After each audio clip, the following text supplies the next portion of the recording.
Please subscribe to my channel for more stories like this.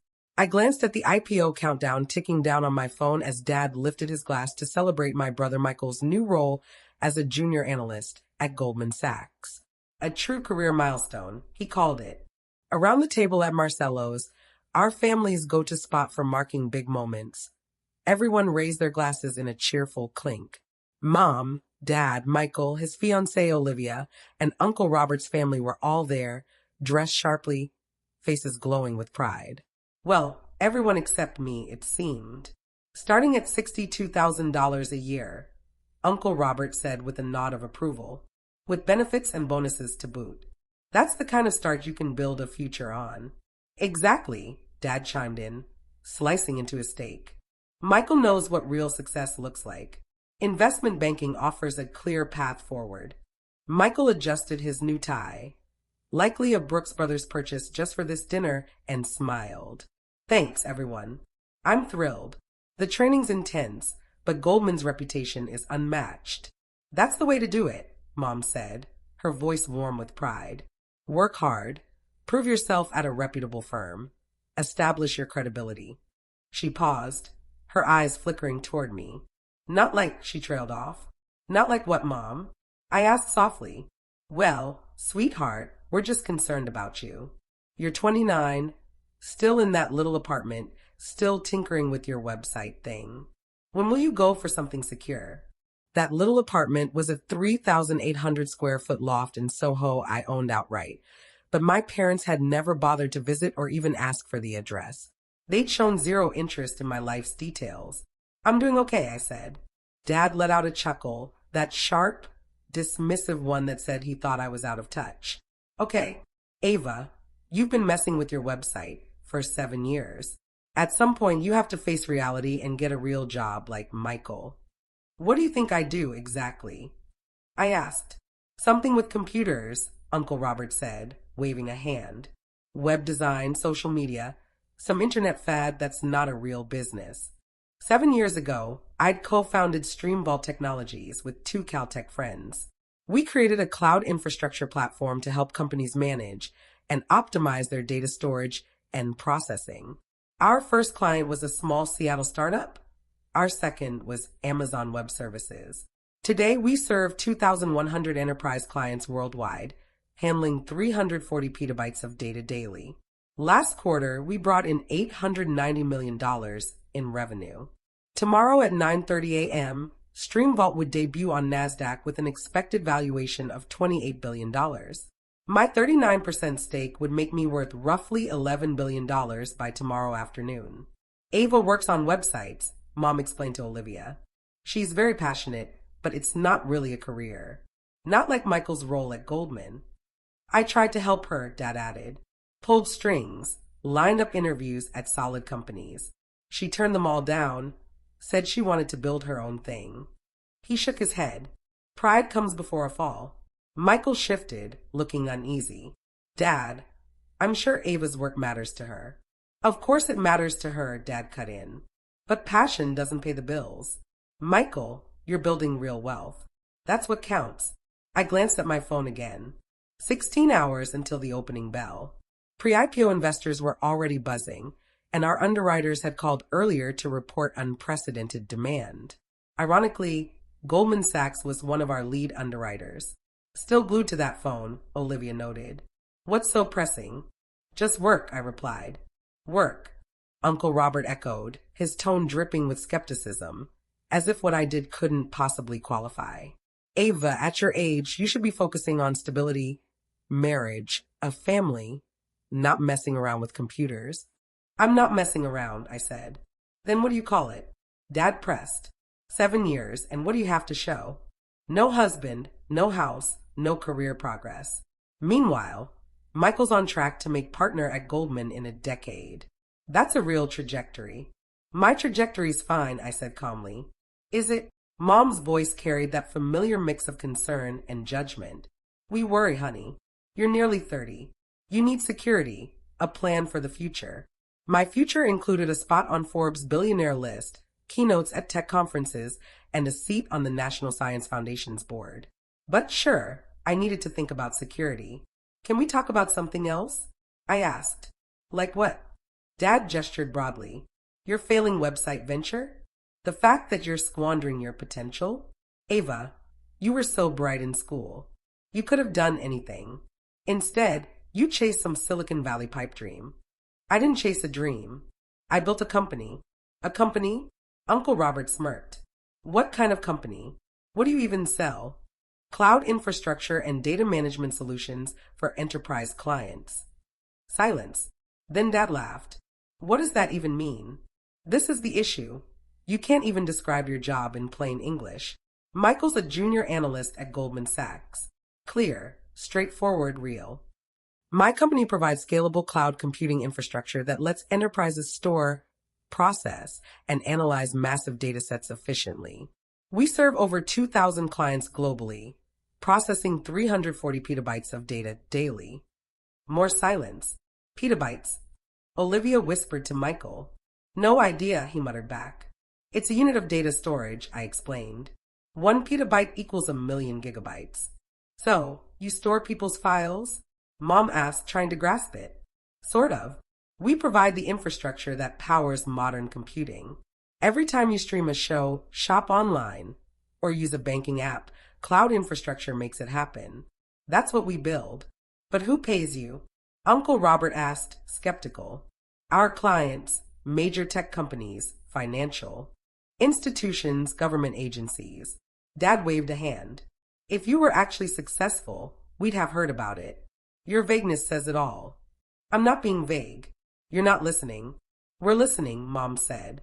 We just don't understand why you won't admit this isn't working. There's no shame in it, honey. You tried. It didn't work out. Now it's time to find something stable. Like what? I asked. I could make some calls, Dad offered. Get you an entry-level job somewhere. You'd start at the bottom, but with effort, you could build a real career like Michael. Michael squirmed. Dad, maybe Ava's happy with her work. Happiness doesn't pay the mortgage, Dad said firmly. It doesn't build wealth. Michael, you'll learn this at Goldman. Success demands sacrifice and discipline. You can't just chase what feels good. The waiter arrived with dessert menus, interrupting the tension. Then, a stir near the restaurant's entrance caught my attention. A group of 15 people in crisp business suits approached with purpose. Leading them was David Chin, CEO of Tech Venture Capital, our lead investor, followed by our CFO, Chief Legal Officer, 6 board members, and several Goldman Sachs tech banking partners. They were heading straight for our table. Ava, David's voice carried across the room. There you are. We've been trying to reach you. Your phone must be on silent. Every head at our table turned. David, I said, standing. I wasn't expecting you until tomorrow. The roadshow numbers are in, he said, practically buzzing. This IPO is going to be massive. Demand is through the roof. We're pricing at $85 per share, $15 above projections. Opening valuation, $32 billion. Dad's fork hit his plate with a clatter. That's amazing, I said, excitement breaking through despite the awkward moment. Amazing? It's historic for a cloud infrastructure company, David said, then noticed my family's stunned faces. Sorry to interrupt dinner. You must be Ava's family. We are, Mom said faintly. I'm David Chin, Tech Venture Capital. We've backed StreamVault since its Series A. I've had the honor of watching Ava build one of the decade's most successful tech companies. StreamVault. Uncle Robert echoed. StreamVault Technologies, our CFO, Margaret Ross, clarified, stepping forward. The company Ava founded 7 years ago. Tomorrow we go public on NASDAQ, the 3rd largest tech IPO this year. Michael's face went pale. I'm sorry, what? Dad's voice was barely a whisper. Your daughter's company is going public, David said matter-of-factly. We're here to finalize details before tomorrow's opening bell. Ava, can you spare a few minutes to review the investor call script? Of course. I grabbed my purse. Wait, Mom said, clutching my arm. Ava, what's he talking about? Going public. It means StreamVault Technologies will be a publicly traded company starting tomorrow at 9:30 a.m., I said simply. We're listing on NASDAQ at $85 per share. I own 39% of the company. I watched their faces as the math sank in. 39% of $32 billion, Margaret added helpfully, is about $12.5 billion. Though, Ava's shares have lockup periods and restrictions. Still, by tomorrow, she'll be one of the youngest self-made female billionaires in the world. The table went silent. That's not possible, Dad whispered. It's very possible, said James Martinez from Goldman Sachs, stepping forward. I'm the lead banker on this IPO. Goldman is proud to work with StreamVault. Ava's company is transforming cloud infrastructure. He glanced at Michael. You must be Ava's brother, Michael Wright, starting in our analyst program. Michael nodded, speechless. Great firm, James continued. And you'll have quite a family story to share. Your sister's IPO will be the talk of the office tomorrow. But she makes websites, Uncle Robert stammered, sounding lost. Plays with computers. David laughed. Plays with computers? Ava's company processes more data daily than most firms handle in a year. We serve 21 of the Fortune 50. The Pentagon relies on our infrastructure. When people talk about cloud computing, they're talking about StreamVault's innovations. Tomorrow will be extraordinary, Margaret added. 3 major institutional investors already want to boost their positions. Analysts are calling StreamVault a generational company. David turned to me. Ava, NASDAQ wants to confirm you'll attend the opening bell ceremony. You'll ring the bell yourself. They suggest bringing family. Every eye at the table locked on me. I'll be there, I said. But I'm bringing my team, not family. Mom let out a small, pained sound. Shall we? David motioned toward a private dining room. I glanced at my family one last time. Dad's face was ashen. Mom's eyes were wet with silent tears. Michael looked queasy. Uncle Robert's mouth hung open. Enjoy your dinner, I said softly. Michael, congrats again on Goldman. It's a solid role. You'll learn a lot. I walked away before they could reply. In the private dining room, we spent 2 hours finalizing details, press strategy, investor communications, trading protocols, and plans for tomorrow's celebration at the Four Seasons. During a break, David said cautiously, your family seemed shocked. They didn't know, I said. Didn't know StreamVault existed. Thought I was tinkering with websites as a hobby. Margaret shook her head. How? You've been on TechCrunch's cover, profiled by Forbes, testified before the Senate Commerce Committee. They don't read tech news, I said.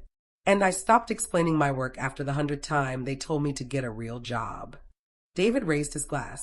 Well, tomorrow, the world will know exactly what you've built. To StreamVault, and to Ava Chin, the most underestimated founder I've ever backed. We toasted. The next morning at 9:29 a.m., I stood on the NASDAQ platform in Times Square with my executive team. Behind us, a giant screen displayed StreamVault's logo and ticker symbol. Below, thousands gathered, cameras flashing, media from every major financial outlet. One screen tracked the IPO's progress. StreamVault Technologies, $85 per share, $32 billion valuation. 30 seconds, the NASDAQ official said. I glanced at the crowd and saw them, Dad, Mom, Michael, near the back, barely noticeable in their business attire, which now seemed out of place among the sharp Manhattan crowd. Dad had called 17 times last night. Mom sent 40 texts. Michael showed up at my apartment at 6 a.m., pleading to talk. I ignored them all. 10 seconds, the official said. The countdown flashed on the screen. I thought of every family dinner where they'd scoffed at my computer work, every time Dad told me to stop wasting time, every time Mom told relatives I played with websites while praising Michael's traditional path. 3, 2, 1. I rang the bell. The crowd roared. Confetti cannons burst. Our ticker scrolled across Times Square screens. $85, $87, $91, $95. It's climbing fast. Margaret shouted. Opening trade at $96.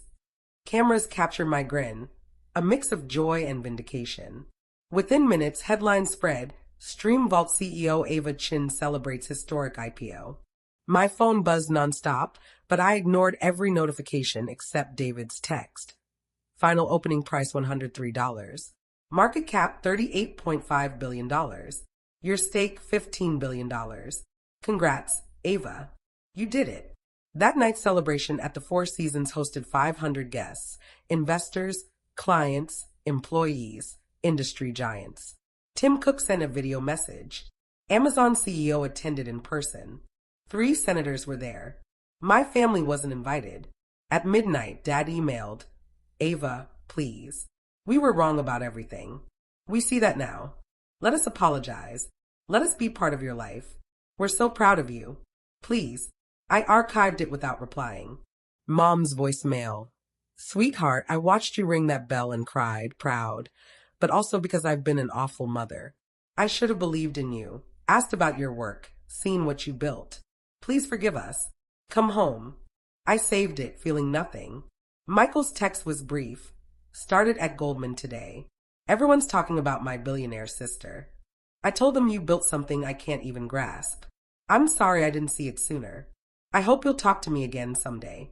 That stung a bit. Michael was never cruel, just clueless. But he never stood up for me, never challenged the family's narrative, never asked what I did. 3 months later, Streamvault reported its first public quarterly earnings. Revenue up 52%, stock at $147, my net worth at $21 billion. Forbes ran a cover story. The billionaire her family didn't believe in.